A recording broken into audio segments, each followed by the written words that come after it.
ঈদযাত্রায় rail বড় ভরসার জায়গা, কিন্তু ময়মনসিংহের রেল বিভাগে সেই পুরাতন লাইন, বগি ও ইঞ্জিন। এ কারণেই প্রায় ঘটছে ট্রেনের লাইনচ্যুতি ও ইঞ্জিন বিকল হওয়ার ঘটনা। তাই ঈদে বাড়ি ফেরার রেলপথে দুর্ভোগ বেড়ে যায় কয়েক গুণ।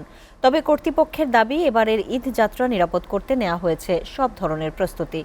ময়মনসিংহ থেকে আওলাদ রুবেলের প্রতিবেদন। ঢাকা থেকে ময়মনসিংহ, জামালপুর ও নেত্রকোনায় রেল যোগাযোগ সহজ, তাই ঈদযাত্রায় রেকর্ড সংখ্যক যাত্রী আসা যাওয়া করে রেলপথে। অথচ ময়মনসিংহে রেল বিভাগে বাড়েনি যাত্রী সেবার মান। ট্রেনের অবকাঠামো পুরনো, এর সাথে যোগ হয়েছে নিরাপত্তাহীনতা। টিকিট কালোবাজারিও ঈদযাত্রায় যাত্রীদের পথের বাধা। ট্রেনের লাইন ভালো না, আর এখানে কয়েকদিন পর পর ইঞ্জিন নষ্ট হয়ে যায়। তো আমাদের যাত্রী যারা সাধারণ আছে তাদের অনেক দুর্ভোগের মধ্যে পড়তে হয়। সব রুটে ট্রেন নাই, ট্রেনের খুব সমস্যা। আমরা ভাঙ্গা ভাঙ্গা করে যাইতে হয়। টিকিট অনলাইনে দিচ্ছে কিন্তু আমরা পাচ্ছি না। ট্রেনে ভালো সিট নাই, আমাদের জার্নি করা অনেক অসুবিধা হয়। রাত্রে আসলে আবার হাইজাকারের চিন্তাকারী একটু প্রবলে পড়তে হয় অনেক সময়।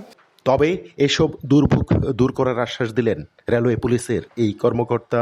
আমরা আইন শৃঙ্খলা পরিস্থিতি সমুন্নত রাখার জন্য এবং চুরি ছিনতাই প্রতিরোধে আমরা সতর্ক অবস্থায় আছি এবং আমাদের সাদা পোশাকধারী পুলিশরা মোতায়েন থাকবে।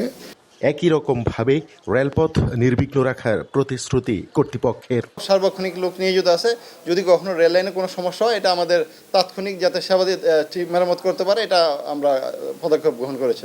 ময়মনসিংহ রুটে চলাচল করে ২৭ জোড়া ট্রেন। সেবা উন্নয়নে পদক্ষেপ নেবে কর্তৃপক্ষ, এমনটাই প্রত্যাশা সবার।